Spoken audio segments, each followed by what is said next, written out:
Assalamualaikum warahmatullahi wabarakatuh. Perkenalkan, saya Anggi Zaindra, Prodi S1 Keperawatan, akan menjelaskan anatomi dan fisiologi sistem kardiovaskular.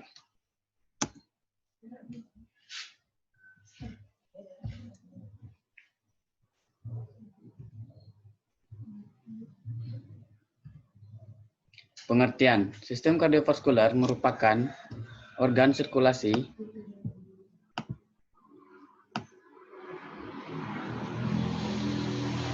darah yang terdiri dari jantung, komponen darah, dan pembuluh darah yang berfungsi memberikan dan mengalirkan suplai oksigen dan nutrisi ke keseluruhan jaringan tubuh yang diperlukan dalam proses metabolisme tubuh. Anatomi jantung. Anatomi jantung adalah organ muskuler berongga yang bentuknya menyerupai piramid atau jantung pisang dan merupakan pusat sirkulasi darah ke seluruh tubuh. Jantung terletak di rongga torak pada bagian mediastinum. Selanjutnya, letak jantung. 1. Dinding jantung berhubungan dengan sternum, rongga dada atau cartilago cortalis sehingga konstan ketiga sampai keempat. Selanjutnya, dinding jantung berhubungan dengan paru-paru dan facies mediastinalis.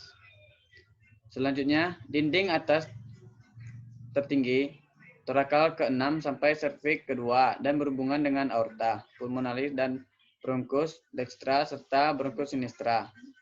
Selanjutnya, dinding belakang berhubungan dengan alat-alat mediastinum posterior, esophagus, aorta descendens, dan kolumna vertebralis.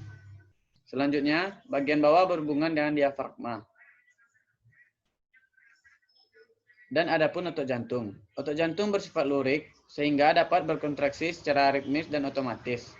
Otot jantung hanya dapat pada miokard, lapisan otot jantung atau dinding pembuluh darah. Selanjutnya, adapun fisiologi jantung. Fungsi umum otot jantung yaitu 1.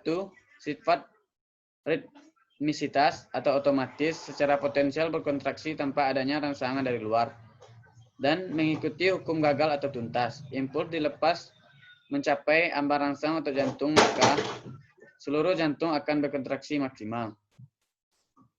Dan adapun bunyi jantung, bunyi keempat, kadang-kadang dapat didengar segerahan sebelum bunyi pertama. Tahap bunyi jantung. 1. Bunyi pertama loop, bunyi kedua dup, bunyi ketiga lemah dan rendah sepertiga jalan diastolik individu muda. Adapun anatomi pembuluh darah. Pembuluh darah adalah peredaran bagi aliran darah ke seluruh tubuh. Seluruh darah ini merupakan sistem tertutup dan jantung bersifat penumpangnya. Fungsi pembuluh darah adalah mengangkut transportasi dari darah ke jantung ke seluruh bagian tubuh dan mengangkut kembali darah yang sudah dipakai ke jantung. Fungsi ini disebut sirkulasi darah. Adapun sirkulasi darah. 1. Aliran darah tubuh.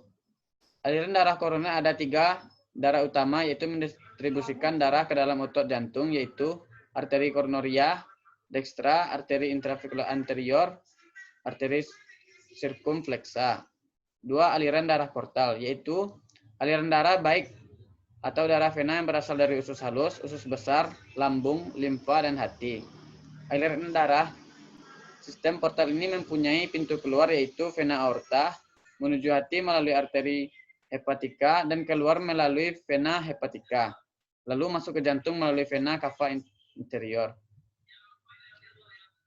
Aliran darah pulmonal. Aliran darah berawal dari ventrikel kanan menuju arteri, kemudian bercabang ke paru-paru kanan dan alveolus kanan, yaitu tempat terjadinya difusi oksigen karbon dioksida. Selanjutnya, aliran darah sistemik.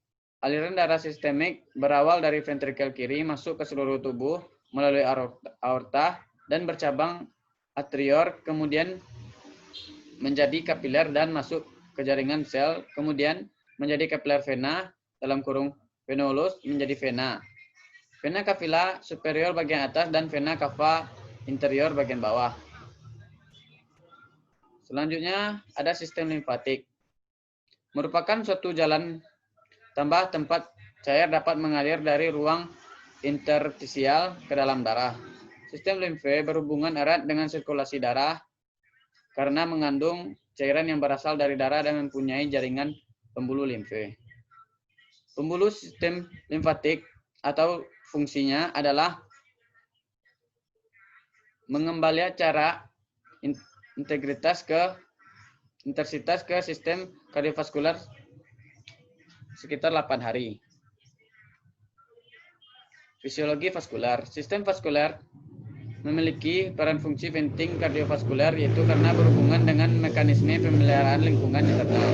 Bagian yang berperan dalam sirkulasi: 1. Arteri mentraspor, 2. arteriola, kapiler, venula, dan vena. Selanjutnya aliran darah. Kecepatan aliran darah adalah ditentukan dengan perbedaan tekanan darah dua ujung pembuluh darah dan arteri. Aliran darah dalam pembuluh darah, tekanan arteri, sistolik, diastolik, nadi, dan darah rata-rata. Selanjutnya gelombang nadi. Aliran gelombang nadi dapat dinilai frekuensi, perhubungan nadi, irama, denyut nadi, amplitude, dan ketajaman gelombang.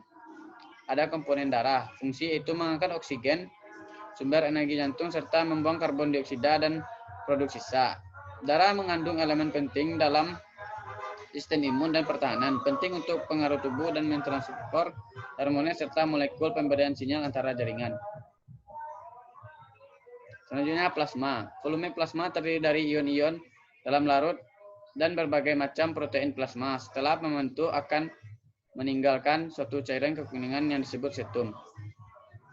Ada sel-sel darah. Pada orang dewasa semua sel darah diproduksi di dalam sumsum tulang merah, walaupun pada festus dan kerusakan sumsum tulang orang dewasa, sel darah juga diproduksi adalah dari limfa. Ada beberapa sel darah yaitu eritrosit, leukosit, dan trombosit. Mungkin itu saja penjelasan sistem kardiovaskular dari saya. Banyak maaf. Saya akhiri. Wabillahi taufiq wal hidayah. Assalamualaikum warahmatullahi wabarakatuh.